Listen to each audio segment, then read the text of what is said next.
Alrighty guys, a very warm welcome to another video. Today we're doing a analysis on the data from Sam Long's win at Ironman 70.3 Indian Wells 2022, which was ran a few days ago now, and he completed the overall time. Just for some context, overall time was 3 hours 43:34, and he won by 48 seconds ahead of Jackson Laundry, and a minute next in third place was a minute 33 back, but Arnaud's and Lionel Sanders a minute 42 back. So, decently close between the top four, and Sam Long nonetheless a very good victory off the back of some pretty bad luck in the last couple of races. The Ironman World Champs, he suffered a unlucky bike course penalty. The 70.3 World Championships, that was in St. George, Utah. Also, Ironman Arizona, he had some back issues on the bike and in the run as well. So, not ideal, but finishing his season on a very high note. And we're going to have a bit of a deep dive into his data. And I'm a big fan of Sam now more than ever, because he uploaded his swim, his bike, his run, even his transitions from his Garmin data onto Strava. So I'm very happy to be able to go through some of it. We're not going to go through the swim because it's a little bit boring in the sense of the actual analysis of data, but he swam a 25-minute 05 swim that was good for a 1 minute 18 per 100 pace, and it put him at 14th male pro out of the water and in some really good company. So a very impressive swim from Sam, and that really set him up for a fantastic performance overall, putting him into a good position on the bike straight out of transition one, not too far behind those front runners, and then making his way up. So having a look at his bike, he had the fastest bike split of the day. The official time was a 2:01:30, and if we go and have a look now at the Strava, 2:01:29. So he's obviously starting and stopping the Garmin pretty, consistently with the actual starts and finishes of the event, individual legs. 89.79 kilometers. So potentially, maybe a couple hundred meters short, but overall, I mean, you can have this variation within the satellite connection anyway. So pretty accurate bike course. Elevation gain total 280 meters. Overall, quite flat for 90 kilometers. And if we look at Sam's weight, he weighs 80.7 kilograms, so a pretty heavy guy, but quite tall as well. And impressively, this is really what impresses me, and I wish we had wattage data, but we don't, but that's fine, because overall speed average speed was 44.3 kilometers per hour, max speed 61.7 kilometers per hour.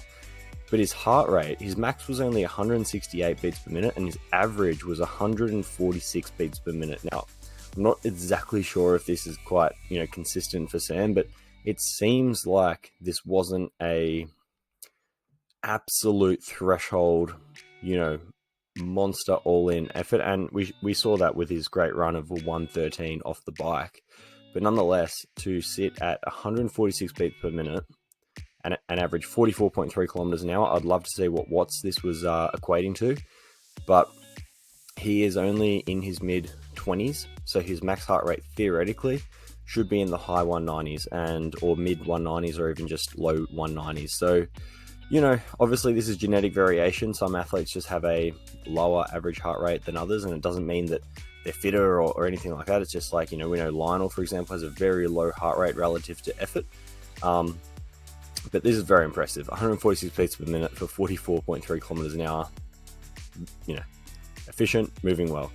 So if we go and have a look at some of the analysis and the data over time, we can see his speed. We have a look at the bike course in general. So this is the elevation chart up here where my cursor is. And really, the first kind of half of the bike course is net downhill and then a net uphill. So it's going to be faster in the first half, a little bit slower as we kind of make our way back up to transition 2 for the run. So we see his speed pretty high, in the high 40s, kind of mid to high 40s, and then obviously on the way back, low 40s to mid 40s, coming back up this, what would kind of be like a false flat. Overall the course is very, very flat, but even a small percent or 0.5% elevation increment is going to be affecting the speed for sure. So again, we have a look at the heart rate data. Maybe we lost a little bit here coming out the water. If this was wrist heart rate, obviously that can affect it, or just being wet in general, that can affect the heart rate monitor. But you know, in the 150s, 140s, you know, pretty. I would say this is like within, you know, this is a comfortable enough effort. Obviously, he's going very hard, going flat out. And then cadence, overall average 84 cadence, max 89, so pretty controlled there. But I would say, you know, a very, very, very strong bike, obviously the fastest bike of the day. And we go back, I mean, we can have a look at the laps and the individual distances. So I assume that Sam was lapping these himself. Otherwise these were just automatically generated, but I think he'd be lapping these himself just based on the different areas of the bike course. And you know, he was absolutely flying, particularly at the start. And this is like net downhill, but 49.5 kilometers an hour through that 3Ks there. And I assume, you know, often athletes will do this, like Sam might have been doing this, looking at his power data, going, all right, from here down, I'm going to try and average however many watts and bridge a gap to the guys in front, or try and get to the lead of the race or whatnot. So, you know, there's reasons as to why these kind of look quite random, but, you know, there's reasons as to why he would be lapping there. And then overview, you know, yeah, like, again, very, very impressive.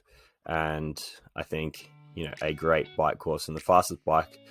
Here's a photo of him on the bike here, looking very nice and aero, very comfortable, setting up for a great run. So if we go across to the run, again, I would say just as impressive to run off a 2:01 bike, a 1:13 half marathon. So we go up to his run here, and this is great. Never give up.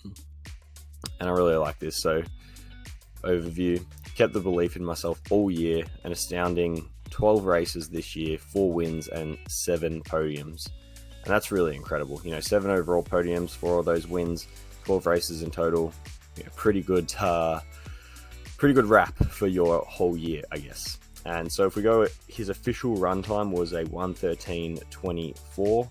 That was the 4th fastest run of the day, but enough to hold the lead and to break Jackson Laundry, who had also raced at the Challenge Race Clash Daytona just a couple days prior. So, you know, a very incredible turnaround from him to come and get second.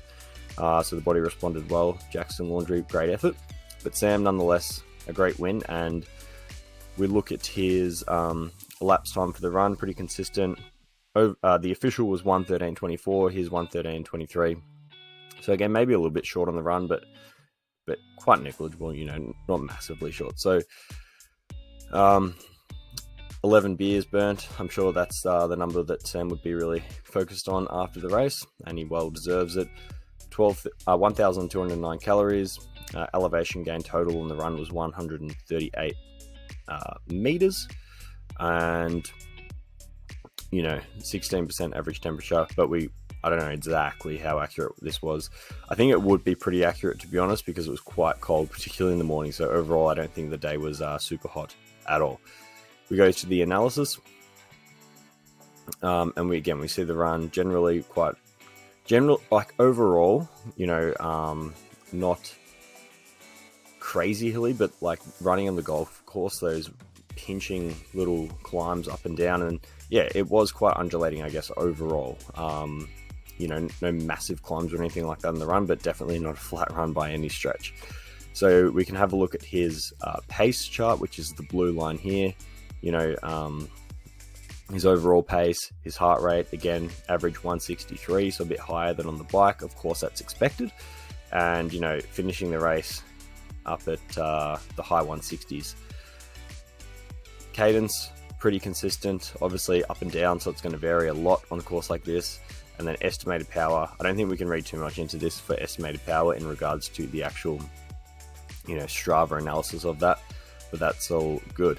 Now, this is very interesting, and again, I'm sure that Sam has lapped 4 laps on the run. Generally, if an athlete doesn't lap the run course, Strava will just break this down into 1 kilometer segments. but I'm sure there is a reason. You know, this is going to be going pretty much through the first half, and he's averaged 3 minute 31 per kilometer. He's then gone through the next 5 kilometers again in 3 minute 31 per kilometer, holding on to that lead. So a very, pretty impressive first kind of 3/4 of the race. And then now we see he drops a little bit in the next 2.5 kilometers, 3:34.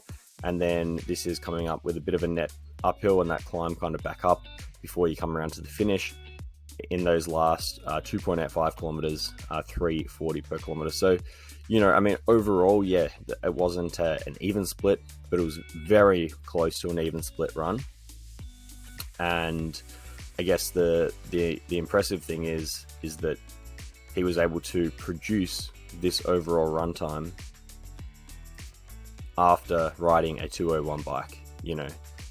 Really kind of making his way up to the front of the bike course with Jackson Laundry, and setting his race up for a 4th victory of the season. So, all I can say is well done to Sam Long.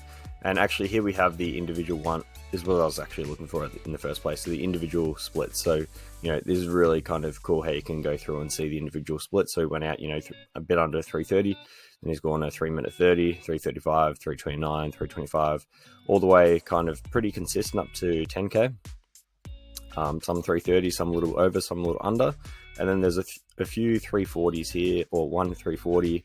And then in the end, the last, this was kind of coming back up that hill, so that's pretty tough.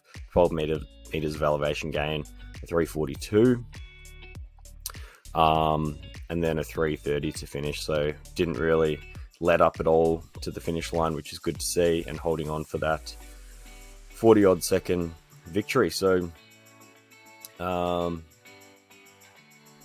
this is, again, we can overlay heart rate, cadence, etc. So this is really cool to see.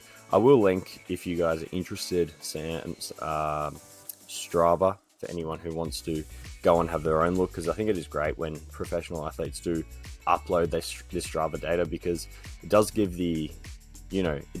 everyone a real transparent insight into what they're actually doing. Often they will be wattage connected with this.